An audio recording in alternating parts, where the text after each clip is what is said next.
Beleza, turma, vamos lá então.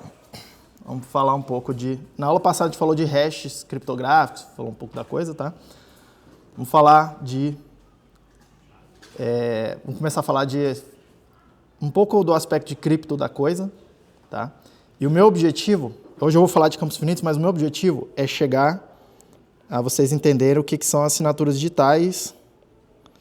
Assinaturas digitais. Deixa eu dar um overview aqui do que eu vou fazer nas próximas 2 ou 3 aulas, tá? No final das contas, o que a gente quer é chegar nessa construção da assinatura digital, tá? E a assinatura digital, do ponto de vista da computação, até porque seria bem interessante vocês implementarem essa coisa, tá? Não é muito difícil de implementar... Deixa eu melhorar. Não é muito difícil de implementar conceitualmente e tal, e fazer as continhas, fazer os números saírem certos lá do outro lado. É difícil de fazer uma implementação segura, que considera vários ataques de informação lateral, de outras preocupações que a gente precisa ter, tá? Mas é bastante instrutivo implementar isso aqui uma primeira vez, tudo bem? Quando a gente fala em assinaturas digitais, no final das contas, o que eu estou tentando fazer? Eu estou tentando escrever 2 funções, tá? Uma primeira delas, que a gente vai chamar de, eu vou chamar aqui de sign, né, de assinar, que entram 2 informações, tá? Entra uma mensagem, que é o que eu quero assinar, então, sei lá, uma mensagem qualquer, tá? Pensa que é um monte de bit entrando e precisa sair os bits, precisa sair bits, tá? O que esses bits significam é aquela história de sistemas digitais, né? A gente usa isso para codificar, sei lá, letra, número, texto, imagem, o que quer que seja. Para mim aqui precisa entrar uma mensagem e precisa entrar uma informação que eu vou chamar de chave privada, tá? Que nada mais é do que um número que eu escolho e eu guardo para mim e não conto para ninguém. E a gente vai ver, inclusive, onde é que ele entra nessa coisa, tá? E daqui sai, eu vou chamar de S, a assinatura. Que nada mais é também do que um outro número, tá? Que vai sair ali. Que serve para quê? Serve para, em uma outra função, que faz parte da API desse tipo de sistema aqui de assinatura digital, tá? Serve para entrar em uma outra função, que eu vou chamar de verify, tá? Que recebe 3 informações. A mensagem, a mesma mensagem, tipo, a mensagem, entre aspas, que foi assinada, tá? Cada assinatura está ligada a uma certa mensagem, tá? De tal forma, a gente vai ver como é. De tal forma que, se eu mudar um bit na mensagem, a assinatura passa a ser inválida para aquela mensagem. Para aquela nova mensagem mlinha, entre aspas, modificada, tá? Isso me garante um certo nível de integridade também nos dados, tá? Se a assinatura for válida, eu meio que tenho uma certa garantia de que os dados também não foram manipulados, tá? Os dados da mensagem. Vai entrar a assinatura, que foi produzida ali em cima, que é o que eu quero verificar, e vai entrar uma outra informação aqui que eu vou chamar de chave pública, que de alguma forma tem alguma relação com aquela chave privada que foi usada para produzir a chave, ou que foi usada para produzir a assinatura. E aqui sai, entre aspas, um bit, tá? Sai um bit falando assim, isso aqui é válido ou isso aqui é inválido. Essa assinatura é válida ou essa assinatura é inválida para essa mensagem e para essa chave pública. Tudo bem? É isso que sai daí, tá? Então, no final das contas, é isso que a gente vai tentar construir. Essas 2 funções aqui. Pergunta, filho. O K de cima é uma chave privada. É alguma coisa, é um segredo que você vai escolher e vai guardar para você. Você não vai revelar isso para ninguém. Por quê? Porque qualquer pessoa que tiver isso aqui consegue assinar alguma coisa no seu lugar. E aí consegue se passar por você. Beleza? E aquele K de baixo é uma chave pública, que é uma outra informação que você vai calcular a partir da chave privada. Uma outra informação. Não é exatamente só um número aqui na forma como a gente vai fazer. Vou mostrar para vocês que a gente vai usar um ponto no espaço. Num determinado espaço. Tipo, num plano mesmo. Pensa que num plano XY, a chave privada vai ser um número inteiro. E no nosso caso aqui, particular, essa chave pública vai ser um ponto nesse plano XY. Eu vou mostrar para vocês como é que funciona isso, tá? Mas tem outras formas de fazer isso. Vou mostrar para vocês aqui um caso bem particular de criptografia de curva elíptica. Na curva elíptica específica que Bitcoin usa, que não é um curso de cripto, né? Quero dar uma ideia, abrir um pouco mais a caixa preta dessas duas funções aqui, tá? Pra vocês entenderem um pouco melhor como é que é gerado essas assinaturas e como é que são verificadas essas assinaturas. Até para vocês poderem entender, em parte, alguns dos ataques mais básicos em cima dessas assinaturas, tá? Pergunta. Seria a mensagem ali, vai ser estipulado mais na frente, né? O que vai ser? Porque também não pode ser algo muito comprometedor, né? Não, aquela mensagem ali, repare, aquela mensagem ali, para mim, não me importa o que é, aqui nesse nível aqui, da assinatura. Simplesmente está chegando uma mensagem, eu estou criando uma assinatura, e em algum outro momento, não precisa nem ser eu mesmo, outra pessoa consegue pegar aquela mensagem e verificar, tá? Onde é que a gente mais usa isso aqui em Bitcoin? As mensagens são as transações, tá? As mensagens são as transações, e o que a gente está tentando fazer?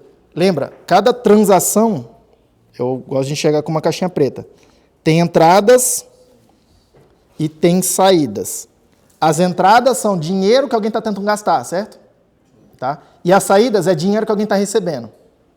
Beleza? Aí lembra, porque isso aqui tem que estar sempre em mente, tá? Em cada uma dessas saídas aqui, tem um pequeno programa de computador que é um contrato. Um script. Tá? Eu vou ficar chamando de contrato, porque eu acho que a terminologia é um pouco mais interessante. Tá? Tem um pequeno contrato. E para que serve essa saída? Serve para eu criar uma transação, a outra, vou chamar aqui de TX1, vou chamar aqui de TX2, e usar uma saída como entrada numa outra transação. Só serve para isso. Essa é a única função dessas saídas. Tá? Serem referenciados em entradas de outras transações. Esse contrato, a gente viu alguns casos, né? Inclusive na aula passada. Tá? Alguns deles, os mais comuns, eles vão falar assim, prova que você é você mesmo, prova que você é o dono dessas moedas aqui. Aí como é que a gente, entre aspas, como é que faz isso? Qualquer pessoa que conseguir produzir dados que fulfill, eu nunca consigo traduzir essa palavra. Preenchem, né? Preenche não é uma boa tradução para isso, mas de toda sorte. Qualquer pessoa que conseguir produzir dados de tal forma que uma entidade qualquer, validando esses dados com o contrato, verificando se aqueles dados que eu produzi encaixam naquele contrato, são válidos de acordo com aquele contrato, vai ser o dono daquelas moedas e vai autorizar essa transação 2 a ser validada e eventualmente incluída na blockchain. Tudo bem? E aí, repare, várias vezes, assim, uma das coisas mais comuns que tem nesses contratos é SIG. Checar uma assinatura. Então, uma das coisas que essa pessoa precisa produzir é uma assinatura digital, tá? E a assinatura digital vai ser incluída aqui na entrada da transação que está tentando gastar aquela UTXO, aquela saída ali que eu estou me referenciando. Tudo bem? O que é a mensagem? A mensagem é essa transação aqui. Entre aspas, tá? A gente vai ver um pouco mais de detalhe que na hora de assinar, eu não consigo assinar alguma coisa que depende da própria assinatura. Eu não consigo assinar a transação se eu preciso botar uma assinatura lá na transação. Certo? Não faz sentido, né? Eu preciso ter os dados para assinar antes de criar a assinatura. Então, vocês já entenderam, tá? Então, que na verdade vai ser assinado uma versão modificada da transação que não inclui a própria assinatura. Tudo bem? Mas isso é meio que um detalhe vamos chamar assim, de implementação. A ideia básica é, alguém colocou lá no contrato, a pessoa que conseguir criar uma assinatura que seja validada com essa mensagem, que é a transação, e com essa chave pública que eu boto aqui no contrato, vai ser o dono, vai ser autorizado a gastar esse dinheiro. Entendeu? Aí o que está acontecendo lá? A mensagem aqui é a transação, ou tem a ver com a transação, tá? São dados que estão na transação. A assinatura é o desafio criptográfico que alguém tem que conseguir resolver para poder gastar o dinheiro que recebeu. E a chave pública é alguma coisa que alguém colocou aqui, ó, no contrato, falando, especificando quem é o dono disso. Claro que tem vários... Lembra, de novo, esses contratos, eles estão escritos numa linguagem de programação. Você pode fazer o contrato sim. O que o programador faz? O que o programador faz? Programa. Fala o que o processador tem que fazer. Exatamente. Fala o que o computador tem que fazer, não é? E o que você pode falar com a linguagem de programação? Basicamente qualquer coisa, né? Tudo que a ISA deixar fazer. Hã? Tudo que a ISA do processador. Exatamente. Basicamente qualquer coisa, tá? Então, repare, você tem, na verdade, uma linguagem para expressar condições bastante complexas aqui, tá? Essa linguagem não é tão poderosa quanto uma linguagem de uso geral, de propósito, mas ela, assim, em boa medida, a gente está mais limitado pela criatividade de quem está criando o contrato do que pelo sistema que tá fixo e só funciona, só faz uma coisa específica, tá? Essa que é uma das... Isso aqui, para mim, é uma das coisas mais interessantes de tudo isso aqui, tá? Por quê? Porque o dinheiro é programável. O dinheiro não é mais só dinheiro. Dinheiro é um contrato também. E é um contrato escrito numa certa linguagem de programação. Tá? Repare que, olha como a ideia parece simples. Olha como a ideia que parece simples. Tá? Não existia até então. Quando você vai lá no banco, você pega a notinha de dinheiro. O que você pode fazer com aquela notinha de dinheiro? Fazer uma compra e acabou, não é? Você não consegue escrever naquela notinha de dinheiro coisas que seriam bastante interessantes, do tipo assim, pô, eu tô comprando um carro. Vocês não compraram um carro para saber o inferno que é, tá? Porque olha só, você vai lá na internet e compra sei lá, uma bugiganga qualquer de R$50, se não receber, é chato e tal, mas pá, vamos falar a verdade, ninguém quer perder R$50 aqui.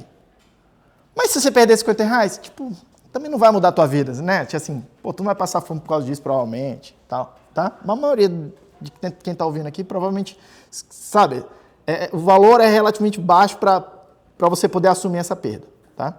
Agora pensa, você está comprando um carro, sei lá, você vai pagar uma coisa de R$100 mil. Aí você paga hoje e vai receber daqui 1 mês, 2 meses. Tá?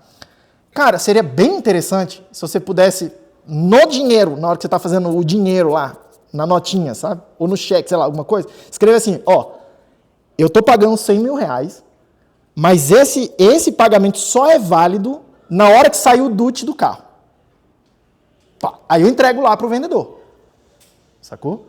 E aí se o vendedor, sei lá, der qualquer treta, não sei o que lá, e nunca conseguir fazer o registro dessa coisa na minha propriedade, eu também nunca paguei nada. Parece uma ideia super simples, né? Por que a gente não faz? Por que não tem isso até hoje? Com certeza não é uma dificuldade técnica. Para pensar, pô, vocês são tudo programador. Seria muito fácil fazer um sistema que faz isso, né? Relativamente fácil fazer um sistema que faz isso. Por que não tem? Não é uma inviabilidade técnica. Não me parece uma inviabilidade técnica. Tá? Aqui a gente pode exercer algum tipo de criatividade nesse sentido. Parou de gravar? Não, estou gravando. Eu espero esteja gravando. E por que sumiu a tela para vocês? Tá com um contato aqui. Ih, diacho. Espera aí. Mas aí vai zoar a gravação todinha. Foi? Foi, mais ou menos. Não posso encostar aqui na mesa mais. Tudo bem? Aqui, a gente consegue fazer esse tipo de coisa, tá? Que é uma das coisas mais interessantes. Só que isso também não é um problema totalmente resolvido aqui. Por quê? Por exemplo, nesse caso do carro. Eu preciso, de alguma forma, de uma representação do carro aqui dentro desse sistema também. Entendeu? Para eu conseguir fazer um contrato que se relaciona com um bem físico. Eu preciso ter uma representação do bem físico dentro desse sistema. E repare que esse sistema não se importa com as coisas físicas, ele só se importa com essas transações e tal, e essas coisas aqui. Tá? Esse é o problema. Pessoal, tem um monte de gente tentando fazer sistemas desse tipo que eles chamam de tokenização. Eu vou tokenizar os bens físicos, vou representar eles numa blockchain. E por que isso seria interessante? Porque a gente passa a poder descrever condições nesses contratos que se relacionam com esses bens. Entendeu? Olha o poder que isso pode vir a ter. Tá? Problema em aberto, não tem soluções, mas ninguém tem uma boa solução ainda um caso rodando assim bem maneiro, tá? Para eu mencionar, tudo bem? Mas são coisas que as pessoas estão tentando fazer, inclusive a moeda do Banco Central, diga. Só perguntar se tem a ver também com aquela história da cenoura. Ainda não, cenoura, acho que vocês não estão longe de descobrir o que é a cenoura. Uma hora vocês descobrem. Vamos lá. Mas vamos por partes, tá? Onde que eu quero chegar nessa coisa de cripto? Eu quero chegar nessas duas funções aqui. Como é que assina, como é que verifica, tá? Para isso, eu vou... E aí é meio que como se fosse uma biblioteca que tem duas funções, que vai usar uma outra biblioteca, que a gente vai precisar construir, que usa outra biblioteca, aquela coisa de abstrações de computação, tá?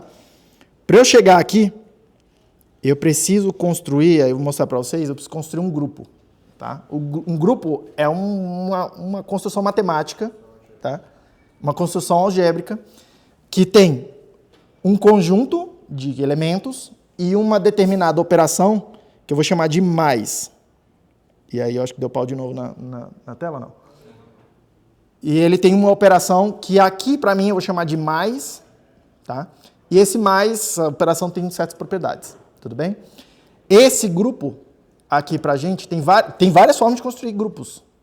Grupos adequados para a construção de assinaturas digitais, tá? Não é qualquer grupo que serve aqui, mas grupos adequados para a construção de assinaturas digitais, que tem um certo problema que é fácil de eu calcular se eu sei as informações necessárias e ele é difícil de reverter se eu não tenho as informações necessárias.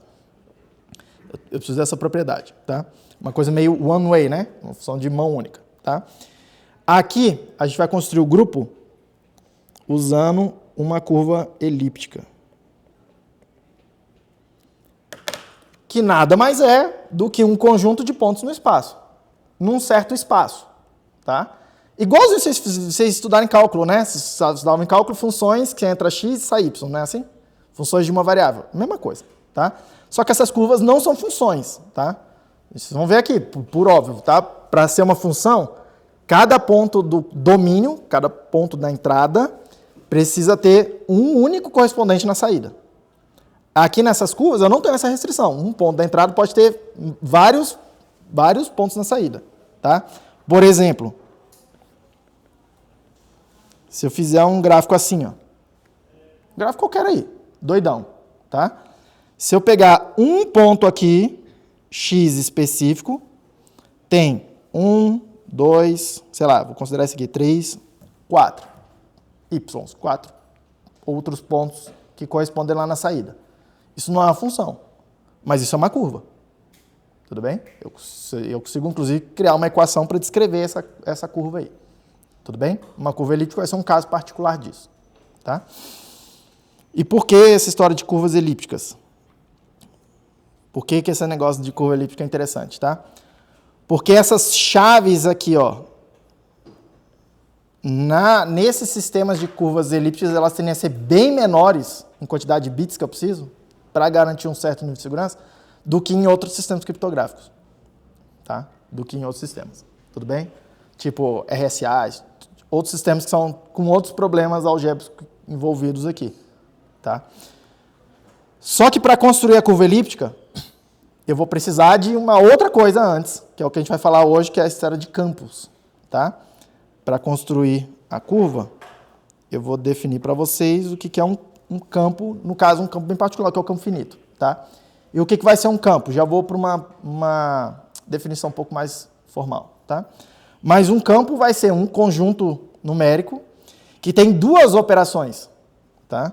Uma de mais e uma de vezes. E elas têm algumas propriedades entre si.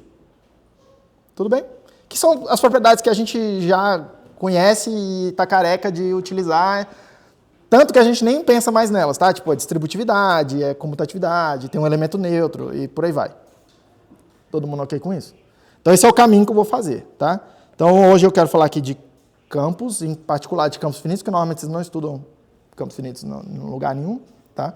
Vocês estudam campos, por exemplo, o conjunto de números reais é um campo, mas não é finito, não tem um número finito de elementos, tá? Alguns de vocês fazem a disciplina de variável complexa, que também é um campo, só que também tem infinitos elementos. Tá? Aqui Em cripto, o que a gente vai precisar é um campo com uma quantidade finita de elementos. Tá? Por quê? Porque ele tem algumas propriedades interessantes. Mas é finito a um nível também grande? É grande, mas é finito. Tem um número finito de elementos ali. Tá? Tudo bem? E aí, a partir dos campos... Uma vez que eu tenho elementos que têm essa operação de soma e de multiplicação, a gente vai ver aqui como é que funciona mais ou menos, a gente vai construir um grupo a partir de uma curva elíptica, e aí, tendo um grupo, a gente vai construir essas duas funções aqui.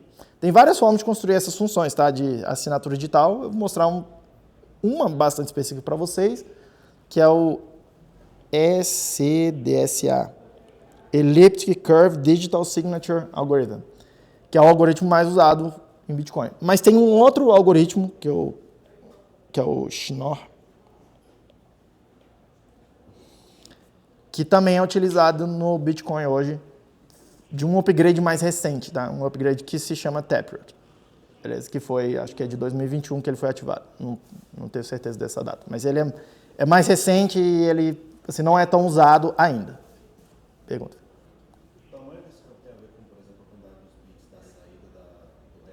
Sim, né? Porque a pergunta é, o tamanho desse campo tem a ver com o tamanho dos números, dos bits, né? Que vão ser utilizados ali na coisa. Tem tudo a ver, porque os elementos desse campo vão ser o que a gente vai usar para construir a curva. Mas não pense em hashes aqui agora. Tá? O nosso campo aqui vai ter aproximadamente 2 elevado a 256 elementos. Vai ser um número de 256 bits, aproximadamente. Tudo bem? Não é exatamente esse número aí que tem lá no campo, mas é quase isso aí. E aí já vou mostrar por quê. Tem um detalhe técnico aí no meio. Alguém vai perguntar mais alguma coisa? Você ainda vai concluir o raciocínio com a explicação por que o Bitcoin não executa o contrato inteligente? Por que o quê? Por que o Bitcoin não executa o contrato inteligente?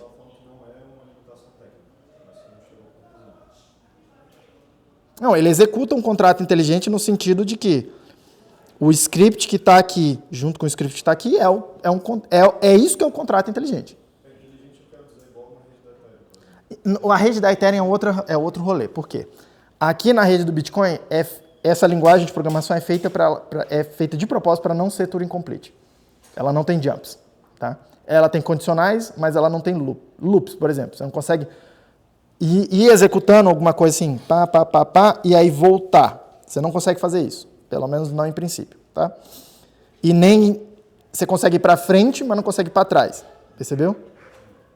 E você consegue saltar para frente porque você tem condicionais, né? Você consegue saltar um trecho aqui, mas, de novo, você não consegue voltar. Tá? E aí isso aqui torna essa linguagem não Turing Complete. Ela não faz as mesmas coisas que a máquina de Turing, ela faz menos coisas. Tudo bem? Por quê? Então é uma boa pergunta, né? Por quê? Tá? Porque tem um ataque muito óbvio de negação de serviço, que eu faço um script que forma um loop infinito. E aí você recebe a transação, o que a primeira coisa que você vai fazer? Validar. Aí você começa a executar um script que não termina nunca. Travou tua máquina já. Muito fácil fazer um ataque de negação de serviço assim. Eu te mando uma transação que tem um loop infinito, você vai começar a validar e vai ficar lá travado, tentando validar aquela transação e nunca termina. Entendeu? É um ataque bem óbvio. Aí na rede do Bitcoin, o que a gente faz? Então não vai ter essa possibilidade. A ideia é que você não consegue expressar isso. Tá? Na rede do Ethereum, tem loops. A linguagem lá tem loops. Quase todos os blockchains adicionam essa possibilidade. Aqui na linguagem dos contratos. Tá? Só que, repare, é um ataque muito óbvio. Você precisa de alguma contramedida para você não ficar aqui... tomar esse ataque de negação de serviço. E aí, impossibilitar a tua rede. Tá? Travar os teus nós. No Ethereum, eu não sou especialista nessas outras coisas. Eu olhei muito por baixo. Tá? No Ethereum, ele tem uma noção de gas. Que por isso que, para mim, é mais complexo o negócio do Ethereum. Tipo, eu não entendi completamente como é que funciona isso. E o Ethereum é meio que uma bagunça, muda toda hora. Tá? Porque tem os tokens lá, que é o Ether, e tem esse gas. Tá? Esse gas é uma coisa que você precisa pagar, como se fosse uma taxa que você precisa pagar para o seu contrato, né, o seu script ser executado nos validadores. Tá? E aí, se você está executando um script que cada step do teu script vai gastando uma certa unidade desse gás. E aí, quando vai acabar naquela transação ali, acabar o gás, ele para, e se não tiver validado até ali, aquela transação vai ser inválida. Tá? Sei lá dizer para você se isso é melhor ou pior. Isso é como é. Tudo bem? Isso é como é. Agora, isso é assim, por óbvio. Na linguagem, nos scripts lá do Ethereum, você consegue expressar coisas que você não consegue expressar no blockchain do Bitcoin. A linguagem é mais expressiva, de fato. Tudo bem? Tem essa vantagem. E é construída para ser assim, tá? Você vê lá o white paper do Ethereum, do Vitalik. Ele já começa falando disso, de fazer uma máquina que é um computador descentralizado, não sei o quê. Então, tipo assim, ele precisa disso. Tá? É que a coisa foi mudando ao longo do tempo. Beleza? Por esse motivo que também, assim, o pessoal de blockchains, costuma falar que no Bitcoin não tem contratos inteligentes. Mas isso não é, tipo assim, tá longe de ser verdade. Tipo assim, a coisa foi inventada aqui, não veio não. Tudo bem? Então, seguindo. Então, vamos lá. O que é o campo finito? Tá? O campo finito vai ser um conjunto, que eu vou chamar de F, finito, quer dizer que tem um conjunto numérico, tá? Quer dizer que tem uma quantidade finita de elementos, que eu vou chamar aqui, eu acho que eu não coloquei aqui, mas eu vou várias vezes aqui ficar chamando de N, a quantidade de elementos que tem nesse conjunto. Tá? E eu vou definir duas operações. Uma operação de mais, uma operação de vezes. Uma operação de mais, uma operação de vezes. E elas precisam ter essas 5 propriedades. Tá? Primeira delas. Se Azinho é um ponto do conjunto e o Bzinho é um elemento do conjunto, tá? A mais B tem que ser um elemento do conjunto. E A vezes B também tem que ser um elemento do conjunto. Eu vou dizer que essas operações elas são fechadas. Elas não criam elementos fora daquele conjunto ali. Elas relacionam elementos daquele próprio conjunto. Todo mundo bem com isso? Próxima propriedade que eu vou exigir é que exista um certo elemento particular, que eu vou chamar de 0, que tem essa propriedade. Para qualquer Azinho do conjunto, A mais 0 é A. Ele é o elemento neutro dessa propriedade da soma. Beleza? Próxima propriedade. Eu quero que exista, eu vou exigir que exista um elemento que eu vou chamar de 1, com a propriedade que qualquer número A do conjunto vezes 1 tem que dar o A. Esse 1 é o elemento neutro da multiplicação. Tudo bem?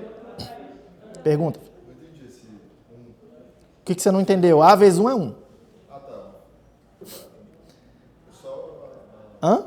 realmente a multiplicação de A por 1, qualquer número multiplicado por 1 tem que dar... Isso. Mas cuidado, porque esse 1, para mim, não é necessariamente o número 1. É um símbolozinho que eu estou chamando de 1 e ele vai ter essa propriedade. É a identidade, eu quero, vamos lá, eu quero ter um conjunto, pensa aqui, ó, tem um conjunto, tem um monte de pontinho lá dentro. Nesses pontinhos eu quero ter duas operações com eles, tá?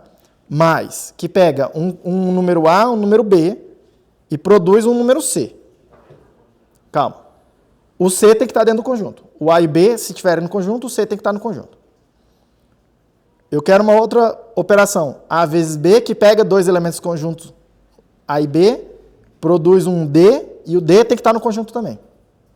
Você já vai ver que isso aqui, a gente precisa mexer nisso daqui. A gente precisa definir, não é tão natural assim quanto parece. Tá? Tem que parar e pensar um pouco. O que mais que eu quero?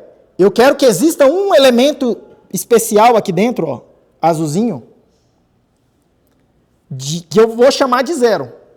Eu podia chamar de qualquer coisa, tá? Eu podia chamar de bananinha. Podia chamar de Edil. Sei lá, vou chamar de 0. Só para ficar mais familiar. Tá? E eu quero que ele seja assim, ó. Eu quero que ele tenha essa propriedade aqui. Que quando eu somar ele com qualquer coisa e está no conjunto, o resultado é aquela mesma coisa. eu quero um outro elemento vermelhinho não, amarelinho aqui, ó. Que eu vou dar um nome para ele especial, que eu quero uma propriedade especial dele, que eu quero que que diacho. A vezes 1 seja A, para qualquer A naquele conjunto ali. Tudo bem? São todas propriedades familiares, tá? Você está acostumado com isso aqui. Tá? É que você vai ver que na hora que a gente montar isso aqui num conjunto finito, a gente vai precisar mexer algumas coisas, e algumas coisas vão ficar um pouco estranhas. Se dentro eu acho que talvez o que está perguntando, eu posso dizer então que A vezes 0 não vai ser 0. Ou Não, eu não estou exigindo isso aqui, você está vendo? exigindo isso. Eu não estou exigindo isso. Se isso acontecer, tudo bem, mas eu não estou exigindo isso. Mas tem que dar um número que também está dentro desse espaço. Sim. Repare, a observação do colega aqui é totalmente pertinente. Eu não estou exigindo que a escolha do 0 seja feita de tal forma que A vezes 0 seja 0. Se isso acontecer, tudo bem. Mas se não acontecer, eu também não me importo. Eu não estou incluindo nas propriedades que eu quero aqui. Tá vendo? Tudo bem? Esses aqui vão ser os axiomas construtivos que a gente vai usar para construir a operação de mais e menos, tá? Que vai ser um pouco diferente do que a gente está acostumado nos números reais, nos números inteiros, que são conjuntos infinitos. Tá? Vamos lá. Eu ainda quero mais duas propriedades, que são as inversas. Tá? Eu quero que eu quero que todo elemento A do conjunto tenha uma inversa, que quer dizer o seguinte: precisa existir um outro elemento menos A, de tal forma que A mais menos A seja 0, que é o elemento neutro da soma. Então, repare, é o inverso aditivo nesse conjunto aqui. Beleza? Todo mundo bem? E aí isso me dá uma noção, entre aspas gigantes, de um número negativo, tá vendo? Que é o menos A. Mas vocês já vão ver já que não tem número negativo aqui pra gente. O que é um número negativo? A inversa do outro número. Tipo, de tal forma que, quando eu somar ele com o inverso dele, dá 0. Beleza? Mantém isso aqui na mente, tá? Você também não fala aí que A é igual a menos A. Né? Não tô falando, mas se acontecer, tudo bem. Tá? Pode acontecer. Só tô falando. Cada elemento A precisa ter um correspondente que eu vou chamar de menos A, de tal forma que, quando eu somo os dois, dá 0. E o 0 é o quê? É o elemento neutro da soma. Todo mundo ok? E eu quero também que exista a inversa multiplicativa, tá? Que é, para todo elemento A do conjunto, exceto para o 0, para todo elemento A, exceto aquele elemento especial do 0, eu quero que exista um elemento A elevado a menos 1, ou 1 sobre A, de tal forma que, quando eu fizer A vezes o inverso de A, o resultado tem que dar 1, que é o elemento neutro da multiplicação. Vocês estão careca também de fazer isso aqui o tempo todo. Tá? Vocês estão careca de fazer isso aqui, né? Qual é o elemento, no conjunto que vocês estão acostumados dos números inteiros, com todos os inteiros, tá? Qual que é a inversa aditiva do 2? Menos 2. Por quê? Porque 2 mais menos 2 dá 0. Que é o elemento neutro da soma no que a gente está acostumado, certo? Todo mundo ok? Tá bom. Aí uma coisa que ficou talvez um pouco mais complicada aqui é só para números inteiros, tá? Só pensando nos números inteiros. Qual que é a inversa do 2? Multiplicativo. Não tem. Não tem nenhum número que eu multiplico aqui, ó, que dá 1 inteiro. Qual é o x inteiro que eu posso multiplicar por 2 e o resultado é 1? Não tem, né? Inteiro não tem. Se o x tem que ser inteiro, não tem. Você concorda comigo? E se eu tiver num conjunto, num outro conjunto que é dos números reais? Tem. Qual é o x? X aqui é meio. Tudo bem? Todo mundo ok com isso? Isso aqui já começa a ser um problema, porque os nossos números aqui, que eu vou tratar com vocês, são números inteiros, já vou definir eles aqui, os que me interessam. E eu quero ter essas inversas. E aí a gente vai precisar inventar alguma inversa para esses caras inteiros. Tudo bem? Então vocês vão começar a ver a dificuldade. Mas fica em mente essas 5 propriedades, tá? Porque isso aqui é o que você precisa, é o que a gente precisa para poder construir essa coisa, esse objeto matemático que eu estou chamando de campo finito. Beleza? Então vamos lá. Tem várias formas de construir campos finitos. Tá?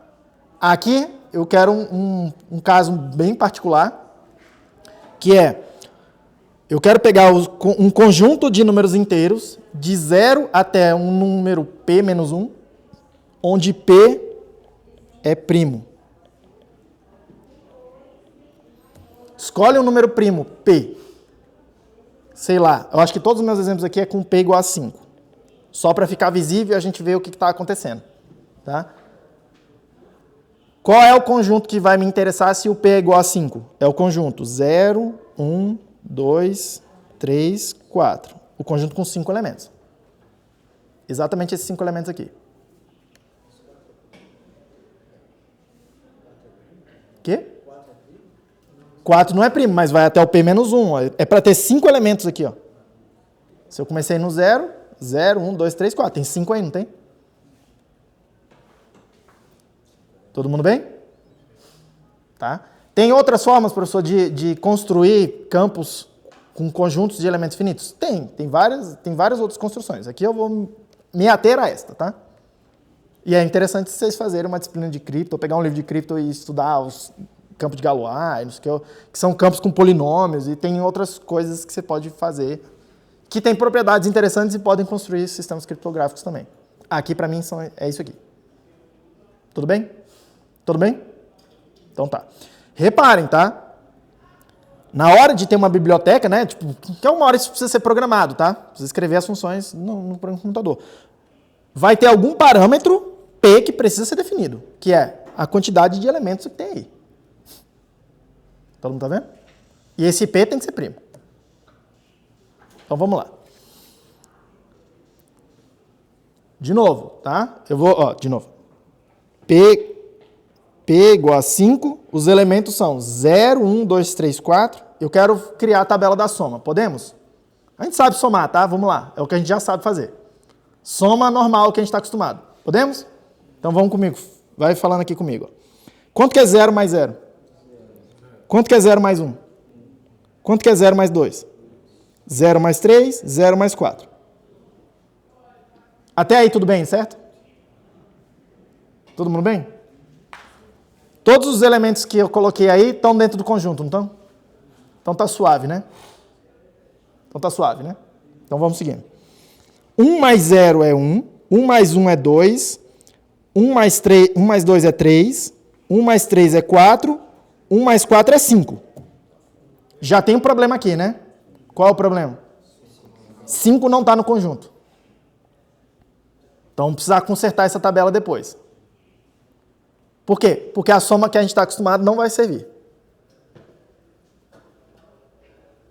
Todo mundo está percebendo o problema, né? Se eu quero que todos os resultados da soma estejam no conjunto, meu conjunto é 0, 1, 2, 3, 4, não pode dar 5. Eu vou ter que escolher outra coisa para encaixar ali no lugar daquele 5. Vamos fazer o resto aqui.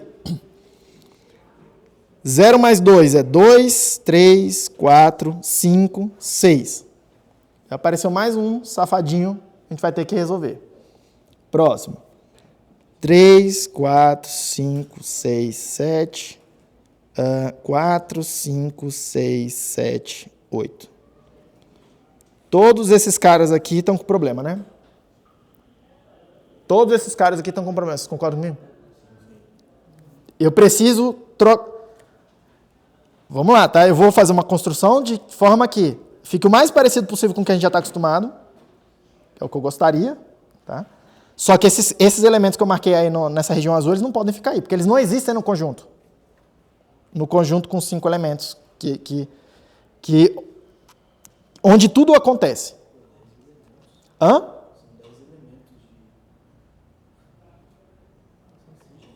Esses elementos não existem.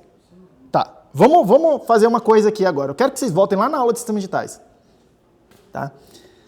Lá na aula de sistemas digitais, como é que a gente codificava os números? A primeira codificação que vocês aprenderam. O 0 é 0, né? O 1 é 1. E o 2? 1, 0. O que você faz? A mesma coisa que a gente faz o tempo todo. A gente começa a contar. Pensa num conjunto com 10 elementos. 0, 1, 2, 3, 4, 5, 6, 7, 8, 9. Aí o próximo, acabou os elementos. O que você faz? Você vai repetir. Só que você, na próxima coluna aqui, coluna da esquerda, você marca assim, eu rodei esses 10 elementos uma vez. Aí você faz 1, 0, 1, 1, 1, 2. É o 13, 14, 15, 16, 17, 19. Aí o próximo elemento vai ser o 0 de novo. Oi? O 8 vai ser 4, então. Calma. Não sei se vai ser 4. Vai ser alguma outra coisa. Mas vocês estão percebendo que lá em cima que a gente ia fazendo era isso, repetindo, né? Ficava repetindo a sequência. Tá? Aqui, ó, binário, a gente faz a mesma coisa, né? Ó a sequência repetindo aqui, ó. Ó a sequência repetindo. Tá certo o que eu fiz? Isso. Ó a sequência repetindo. E eu vou seguindo nessa toada, não é? Eu vou completar aqui com as colunas. Tudo bem? Beleza. Aí, em princípio, no mundo da matemática, a gente pode ir colocando quantos zeros eu quiser, quantas posições eu precisar à esquerda e usar quantos bits forem necessários, não é? Mas no mundo real não é assim, porque a gente faz as máquinas e as máquinas têm uma quantidade finita de bits que ela usa para representar alguma informação lá nos registradores. Tá? Aí olha só o que aconteceria se eu tivesse continuando a contar aqui. Eu faria aqui, ó, 1, 0, 0, 0. Não é assim? 1, 0, 0, 1, 1, 0, 1, 0, e assim por diante. Só que se eu estiver fazendo uma máquina com 3 bits, exatamente 3 bits, o que vai acontecer? Não tem essa coluna aqui, ó. E aí o que está naturalmente acontecendo lá na máquina? Opa, esse aqui, ó, que é o próximo dele é o 000, é a mesma coisa de eu voltar e começar de novo. E ficar repetindo, girando. Tudo bem? E aí nesse sistema aqui, ó, esse cara aqui que seria o 8... Hã? Que 3, velho? Não, na tabela ele é 3, porque só tem 5. Que 3, 5 velho? é 0, 6 é 1, 7 é 2. Não, em binário, calma, em binário. Esse cara seria o 8.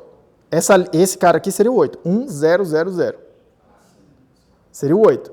Mas nesse sistema aqui, ele é o 0. Não dá para diferenciar o 8 do 0, tá vendo? É isso que eu quero dizer aqui nesse sistema, tá? E aí a gente viu lá, a gente deu um nome, inclusive, lá em Sistemas Digitais para isso, né? A gente chama de aritmética modular, tá? Nesse caso aqui, módulo 8, né?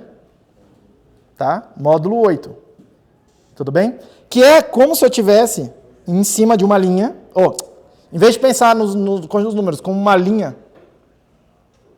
numa linha que me dá a sequência, o que vem antes e o que vem depois, a linha agora é fechada, tá? A linha é fechada num círculo, né? E aí eu tenho, no caso aqui, 8 elementos. Esse aqui é o 0, esse é o 1, esse é o 2, 3, 4, 5, 6, 7. E o que é somar 1? Somar 1 é começar em algum lugar e ir para frente. Uma posição para frente. Subtrair 1 é andar uma posição para trás. Tudo bem? E aí eu consigo ir definindo a soma desse jeito. Pode ser? Quantos elementos tem no meu conjunto aqui que a gente está tentando consertar? 8. Não, 8 não, pô. Diacho. O meu conjunto aqui, em particular, tem 5 elementos. 0, 1, 2, 3 e o 4. Certo? Vamos somando nesse mesmo sistema e vamos encaixar aqui. Pode ser? Porque aqui não tem como eu criar um elemento que não está naquele conjunto, né? Seguindo essa lógica aqui. Pode ser? Então vamos lá. Todos esses aí que estão aí já vão ser iguais aos que já estão aí. Não tem nenhum problema. O problema é que quando cruza aquela fronteira do zero. Tá? Então vamos lá. Ó. 1 mais 4. Ou 4 mais 1. 1 mais 4. Vou pensar assim, 1 mais 4. Eu quero começar aqui. Quero começar no 1 e andar 4 posições para frente. 1, 2, 3, 4. Quanto que tem que dar? Então, o resultado aqui vai ser 0. Próximo caso que está ali, faltando ali para a gente. 2 mais 3. Começa no 2, 1, 2, 3. Terminar no 0. O próximo. 2 mais 4 vai dar 1. O próximo. 2 mais 3 vai dar 0. 3 mais 3 vai dar 1. 3 mais 4 vai dar 2. 4 mais 1 vai dar 0. 4 mais 2 vai dar 1. 4 mais 3 vai dar 2. 4 mais 4 vai dar 3. Tudo bem? E aí, essa tabela encaixa assim. Tá? Tem uma forma algébrica de escrever isso. Para eu não precisar ficar fazendo essa continha. Ou para eu não precisar ficar fazendo uma grande tabela. Por quê? Essa tabela vai ser bem grande para lá e bem grande para cá. Aqui eu estou fazendo ela pequena, para a gente ver o que está acontecendo. Tá?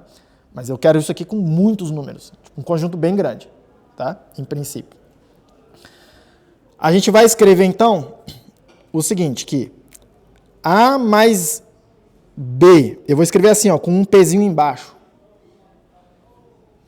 E aí, assim, eu vou escrever com esse Pzinho embaixo, mas não vou ficar o tempo todo com essa anotação. Esse Pzinho quer dizer que eu estou é a soma nesse conjunto com P elementos. Exatamente. Que é essa tabela que está aqui em cima. Tá? Mas vocês vão ver que em algum momento, pelo contexto, eu vou falar, eu estou sempre no contexto desse campo, então o mais tem que ser essa soma aqui. Eu não vou... Tá? A mais B vai ser, a gente pode escrever assim, ó. A mais B, o mais que a gente está acostumado, dos números inteiros, tá? Mod P. E o que é o mod P? Mod P é o resto da divisão inteira por P. Tudo bem? É o resto da divisão inteira por P. Por exemplo, nesse lugar aqui tinha 8, certo? 4 mais 4. 4 mais 4. Vou fazer aqui, ó.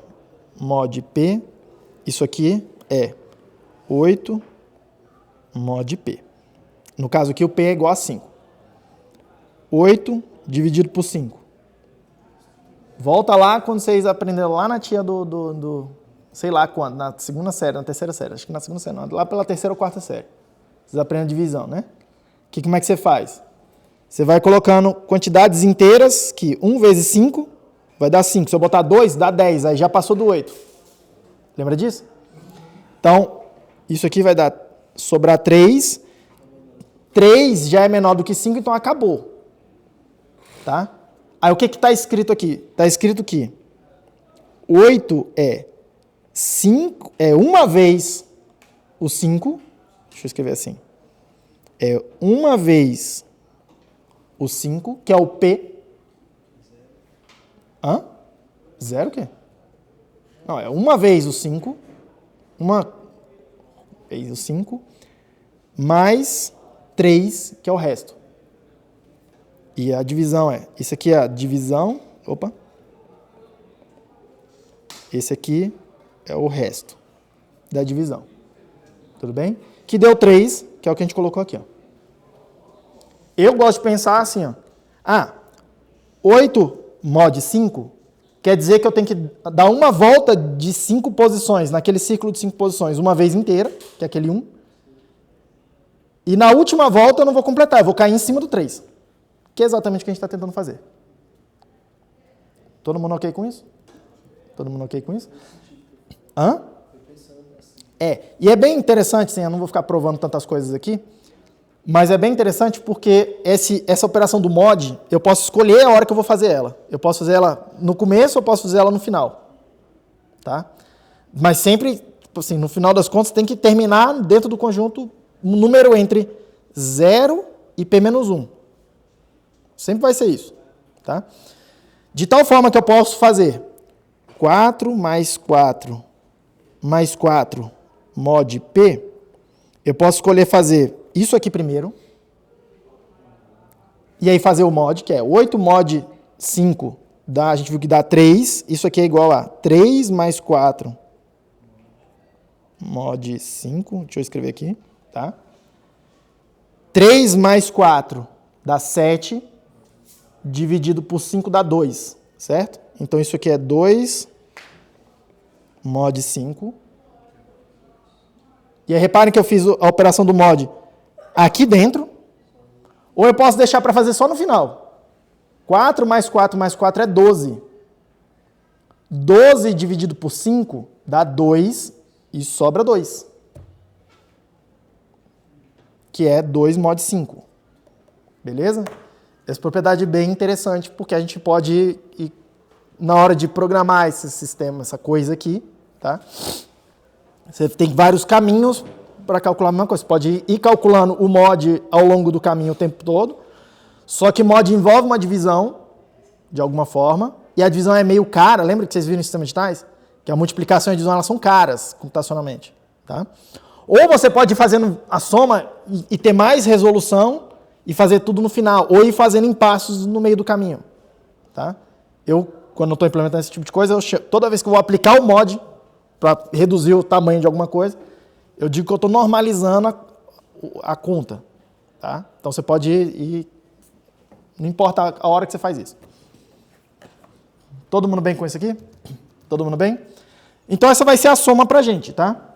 A soma nesse conjunto do campo finito vai ser construída dessa forma. A mais B, mod P, que é o módulo do campo. P é o tamanho do campo. No caso aqui, eu estou fazendo um exemplo com 5 elementos. Todo mundo pegou? Tranquilo, né? Pergunta. Essa soma, isso aqui tem que expressar aquelas propriedades que a gente pediu, né? Com relação à soma, eu quero, primeira coisa, eu quero que só tenha elementos do conjunto aqui dentro. Só tem elementos do conjunto aí dentro? Sim, então, check. Eu quero que a soma tenha um elemento neutro. Isso quer dizer que para cada elemento, para cada número aqui, ó, aqui, para cada número A, que eu vou considerar esses caras aqui do lado esquerdo, precisa existir um elemento, precisa existir um elemento menos A, algum desses aqui em cima tem que ser o menos A, de tal forma que a soma dá 0. Todos eles têm que ter um. Tem que ter um desse. Quem é o elemento, quem é a inversa aditiva do 0? O 0. Quem é a inversa aditiva do 1? O 4. Isso quer dizer que o 4 é o menos 1. Naquela anotação aqui atrás, ó, eu não chamei de menos A. O menos 1 é o 4. O menos 1 é o 4. Professor, quer dizer que não existe menos 1? Claro que existe menos 1. Vocês não viram lá que tem um menos A? Pô? Tá? Só que ele é indistinguível do 4. Interessante, né? Tá? Quem é a inversa aditiva do 2? O 3. Quer dizer que o 3 é o menos 2. A inversa aditiva do 3 é o 2. A inversa aditiva do 4 é o 1. Bateu, né? Cada um dos A's do lado esquerdo tem algum correspondente, e somente um correspondente, aqui em cima, que a soma deles dois dá 0. Beleza, não é? Então, isso aqui também encaixou na propriedade. Isso também tem a propriedade que a gente está buscando. Todo mundo ok com isso? Quais outras propriedades aqui? As outras se relacionam com a multiplicação, né? Então, vamos definir uma multiplicação agora. Então, vamos lá. Vamos fazer aqui a multiplicação. Tá. Vamos começar fazendo a multiplicação que a gente está acostumado, pode ser? Do mesmo jeito. E aí a gente arruma ela. Porque isso aqui, deixa eu fazer um parênteses importante, tá? O mais não é uma coisa absoluta que vocês aprenderam na escola. O mais é alguma operação que tenha umas certas propriedades. Por isso que às vezes sai estranho alguma coisa, tá? Do tipo, 1 mais 3 dá 0. Como assim, professor? 1 mais 3 dá 0? 1 mais 3 dá 0 neste sistema aqui, ó. Nesse campo. Entendeu? E eu estou construindo o mais de tal forma que ele tenha as propriedades que eu quero. O que importa não é os números que eu coloco aqui, o que importa é ter as propriedades lá no final. Porque no final das contas é isso que vai me permitir expressar equações e resolver equações algébricas como a gente está acostumado. Ah, passa não sei o que para o outro lado com o sinal inverso, passa não sei o que dividindo. Porque a gente tem essas propriedades. Não é como você operacionaliza, é como você respeita a informação. Exatamente. Tá? Tem alguns certos axiomas, eu quero construir, eu quero fazer uma construção que me dá aquelas certas propriedades axiomáticas ali. Pergunta. Como é que é? Pergunta de novo. O nosso mais seria como se fosse uma operação de shift para a esquerda, porque quando a gente pega a linha do zero, quando a gente desce para a próxima linha do 1, a gente shift uma casa à esquerda.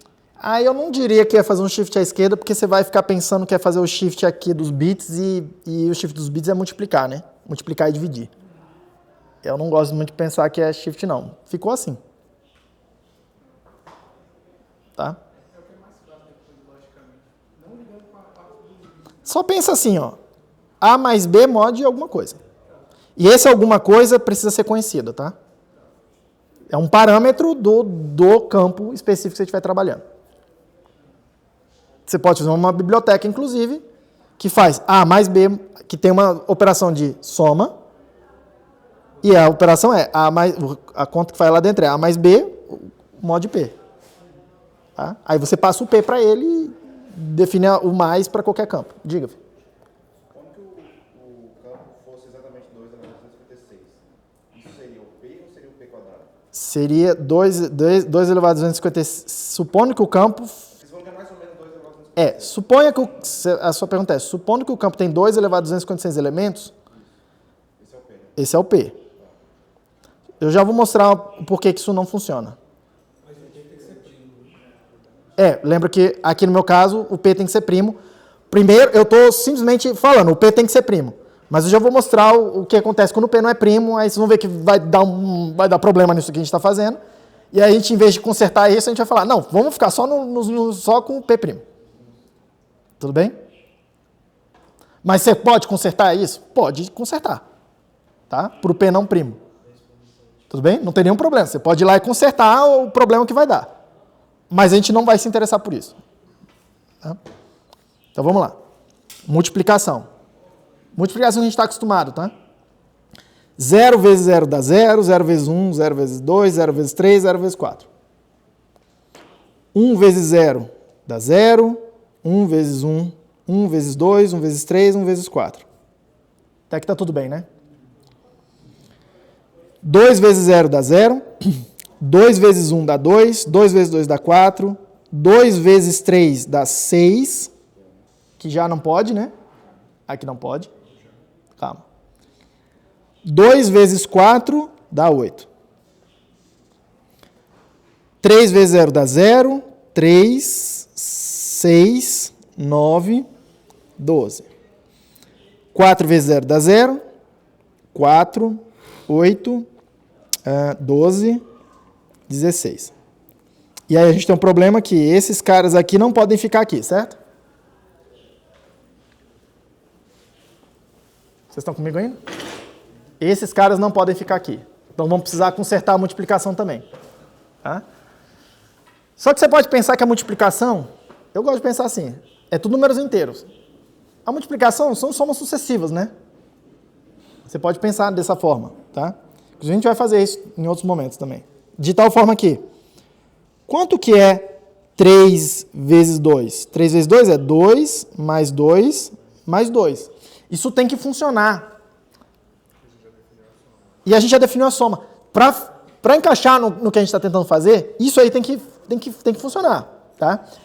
Cuidado com essa coisa de somas sucessivas, que isso não funciona em todos os campos. No campo dos números reais, a multiplicação não é soma sucessiva. Quanto que é somar uma, sei lá, 3 vezes e meia, somar o número 0,77? Quanto que é somar meia vez? Não funciona direito, né? Tá? Então toma cuidado com essa coisa da soma sucessiva. Mas aqui nos números inteiros funciona. É para funcionar. Vem daí essa noção de multiplicação, a primeira noção, né? Tá? E a gente definiu a soma mod alguma coisa, não é? Opa! E se a gente fizer isso, será que dá certo? A gente já viu que a soma está funcionando, né? Desse jeito. Vamos refazer a multiplicação de tal forma que encaixa com o que está acontecendo na soma? Pode ser? Então vamos lá. Aqueles ali... Opa! Esses que já estão aí vão continuar aí, vai dar a mesma coisa. Os que vão mudar vão ser esses outros aí, tá? Então vamos lá. 2 vezes 3 dá 6. Mod 5 dá quanto? 1.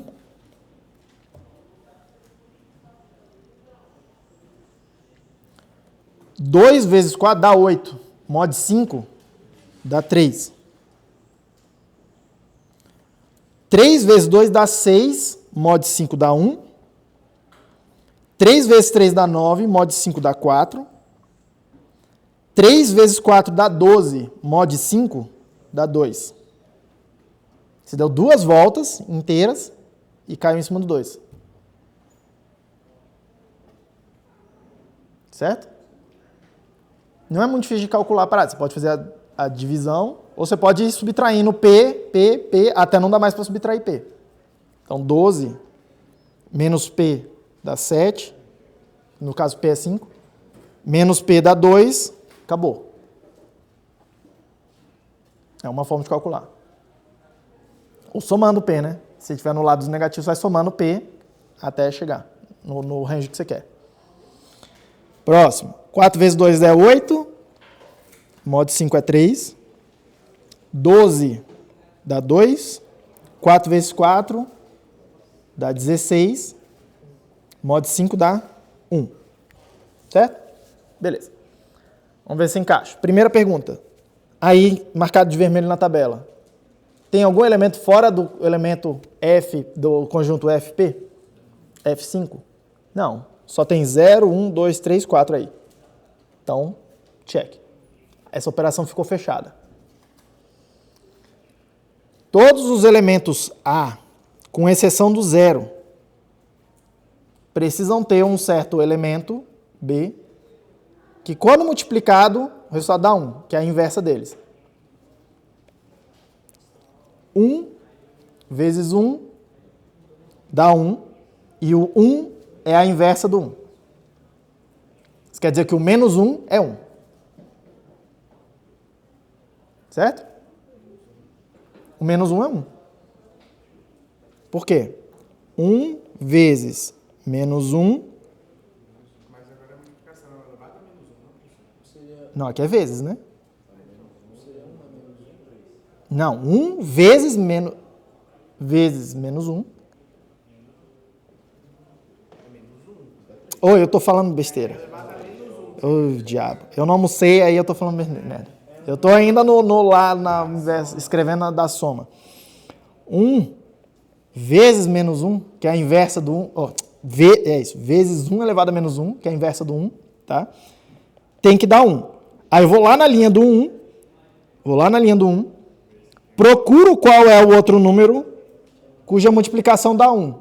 No caso aqui é o próprio 1. Isso quer dizer que o 1 elevado a menos 1 é 1. 1 é a inversa do 1. De boa, né? Quem é a inversa multiplicativa do 2? É o 3. Por quê? Porque 2 vezes 3 é 1. Foi o que a gente viu na tabelinha ali. Está escrito na tabela, a gente já calculou. Beleza? Isso quer dizer que a inversa do 2. A inversa do 2 é 3. Quem é a inversa do 3? O 2, e a inversa do 4 é o 4. Todo mundo tem uma inversa, né? Exceto o zero, mas o zero não precisa ter inversa.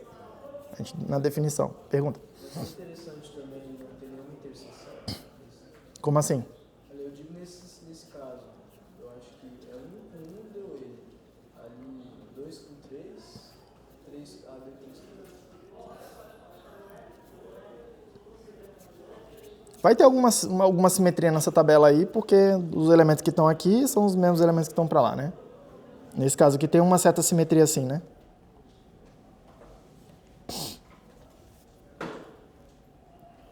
Todo mundo bem com isso?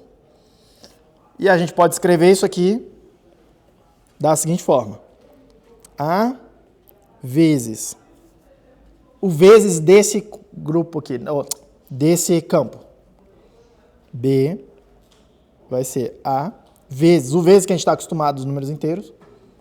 B mod P.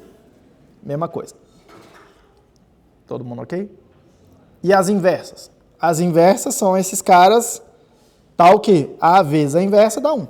Aí você procura na tabela. Só vai ter um problema, bem de ordem bem prática, tá? Reparem que eu encontrei as inversas olhando numa tabela. Eu pré-calculei todo mundo. Só que se essa tabela for muito grande, eu não vou pré-calcular uma tabela e ficar procurando, fazer um lookup numa tabela. Tá? Eu preciso ter alguma forma um pouco mais esperta de encontrar essas inversas. Uma forma analítica de preferência. Mas todo mundo pegou a ideia? E aí, o que eu tenho agora? Eu tenho um conjunto, que nesse exemplo particular que eu estou fazendo, tem 5 elementos. Eu defini uma soma, a gente viu a tabela dela, que, vamos lá, a soma é fechada, como tem que ser. A soma tem um elemento neutro, como tem que ser. E ela tem uma inversa, como tem que ser. Eu defini uma multiplicação, que é o que está nessa tabela aqui agora, que é fechada, só tem os elementos do conjunto aí. Tem um elemento neutro, nesse caso aqui é o próprio 1. Poderia ter sido um outro cara. Tá? Olha aqui, ó. Tem um elemento neutro.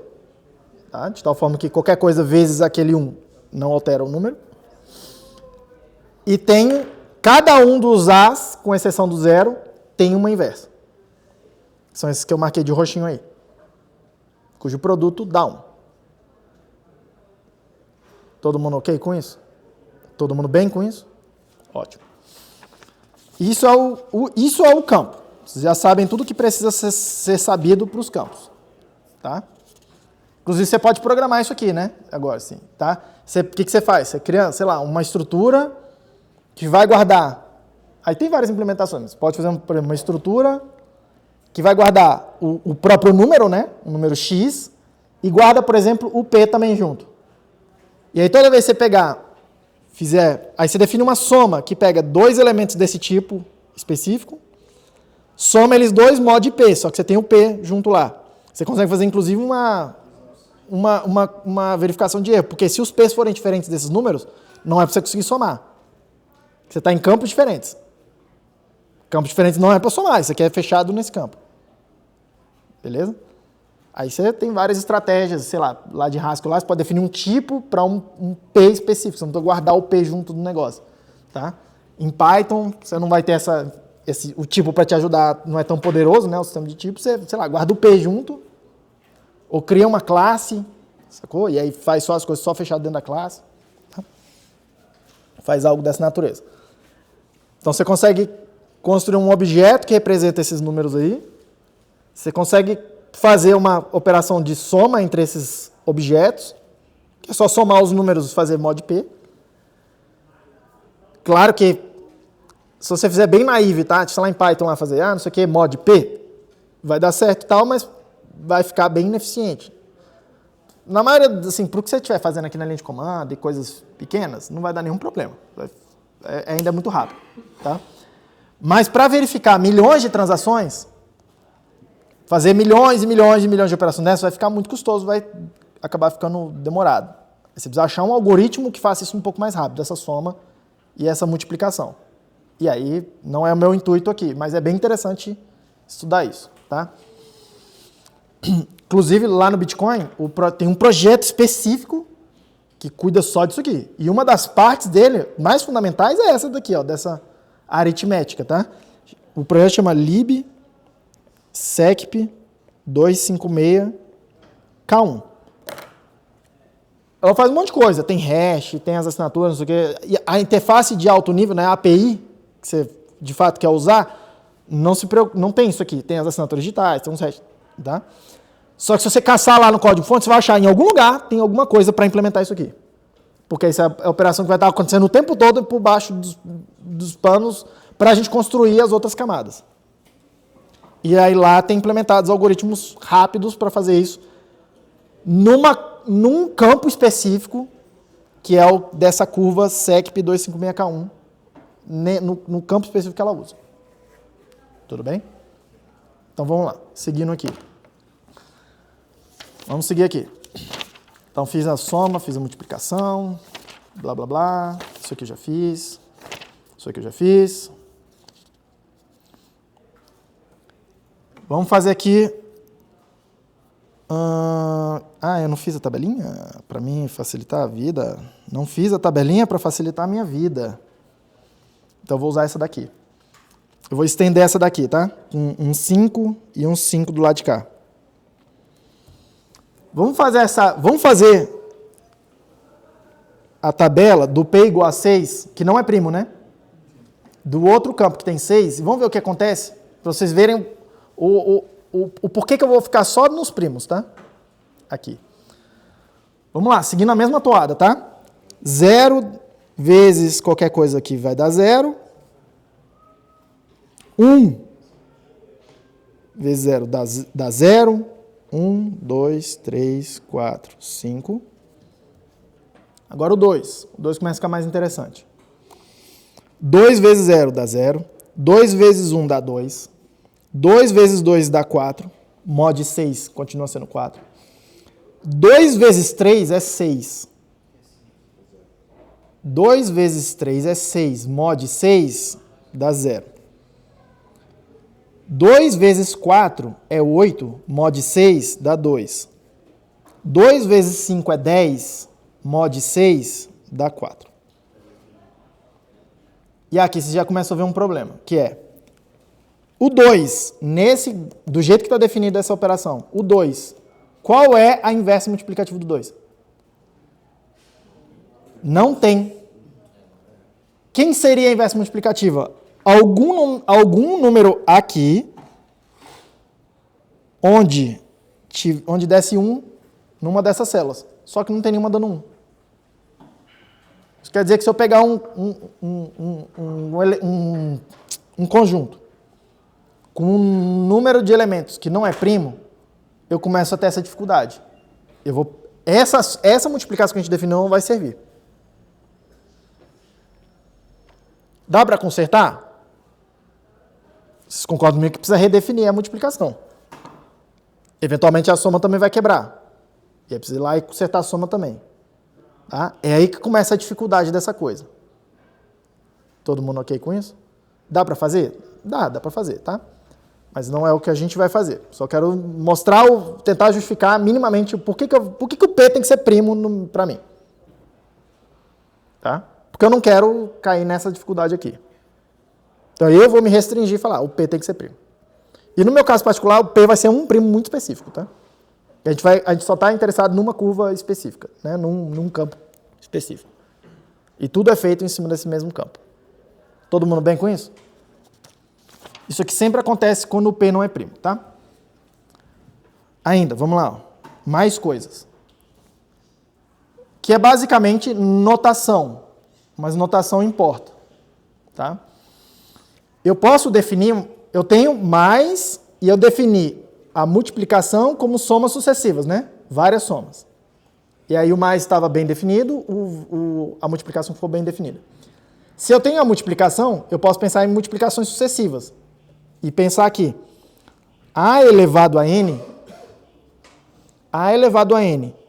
nesse sistema que tem P elementos, tá? Eu posso pensar que isso aqui é A vezes A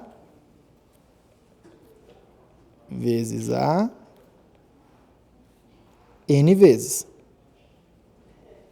Pode ser? Onde esse vezes com o peso embaixo é aquela multiplicação que a gente definiu ali atrás. A multiplicação do campo P, com P elementos. Certo? E eu consigo escrever isso aqui, né, de uma forma algébrica. Isso aqui vai ser A vezes A vezes A, N vezes mod P. E funciona daquela forma, tá? Eu posso fazer todas as multiplicações. Se eu tiver resolução suficiente, eu posso fazer várias multiplicações, vai dar um número grandão, e depois fazer o mod para diminuir o tamanho. Se eu não tiver resolução suficiente, eu posso, por exemplo, fazer o mod a cada multiplicação. E aí manter...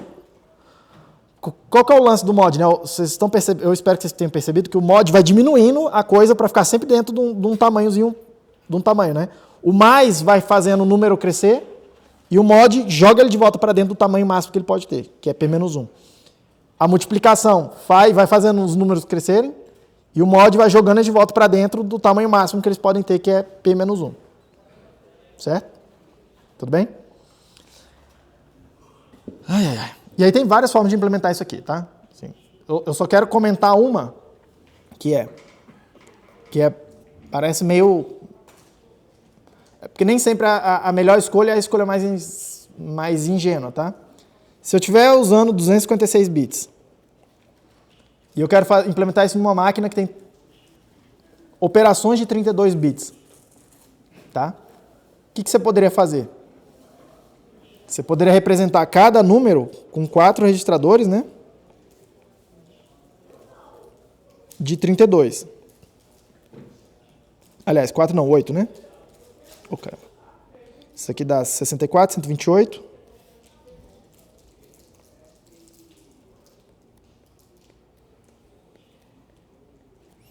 Você poderia pensar nisso, né?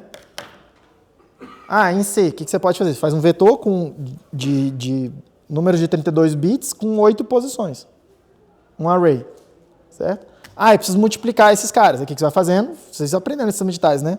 Multiplica esse pedacinho vezes esse pedacinho, depois aí vai dar alguma coisa aqui, depois esse pedacinho vezes esse pedacinho, não sei o que, vai fazendo aquela coisa, vai somando.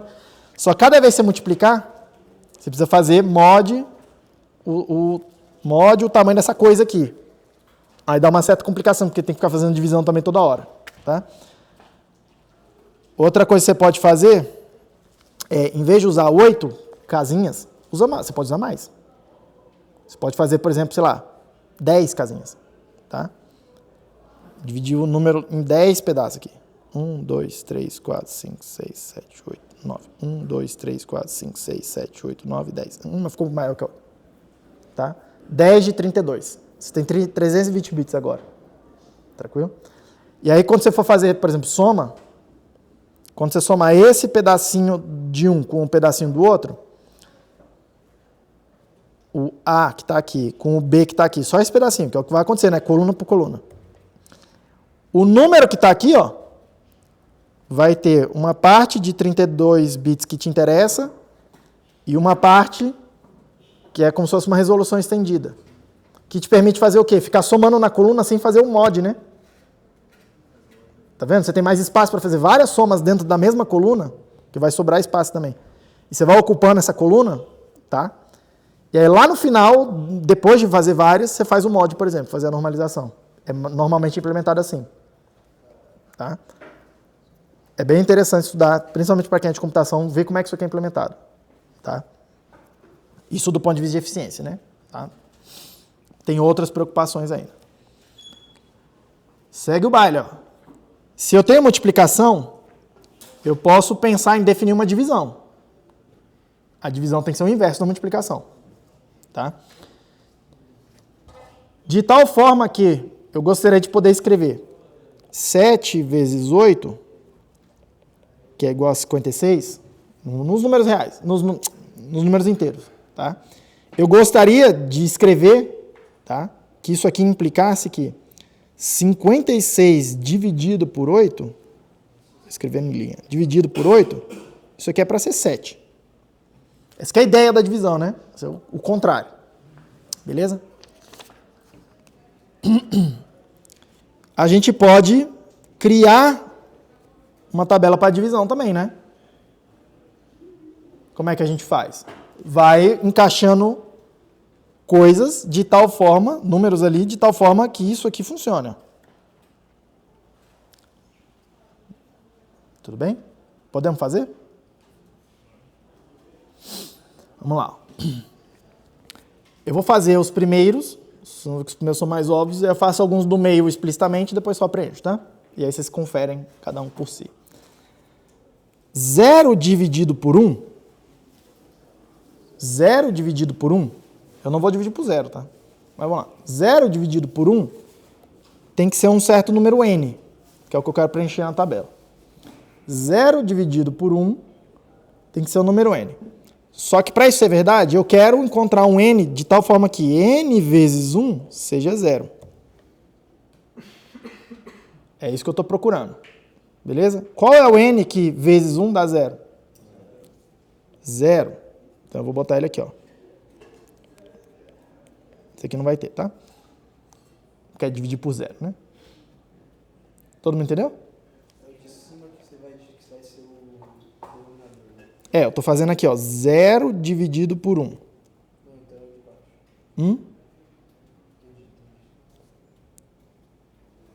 Vou chamar assim, ó, A, vou chamar aqui de B, aqui é A dividido por B, certo? Assim, acho que fica mais claro, né? Então, vamos lá. Vamos mais um aqui, ó. O 0 é fácil, com 0 é fácil, né? 0 dividido por 2 tem que dar n. Esse n tem que ser escolhido de tal forma que n vezes 2 seja 0. Quem é esse cara?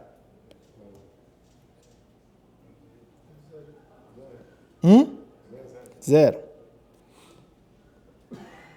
E aí vocês já viram o que vai dar 0? O que vai dar 0. Fácil. Essa é a parte fácil, né? Vamos lá. 2 dividido por 1, eu quero que dê um número n. Escolhido de tal forma que n vezes 1 seja 2. Quem é esse cara? 2.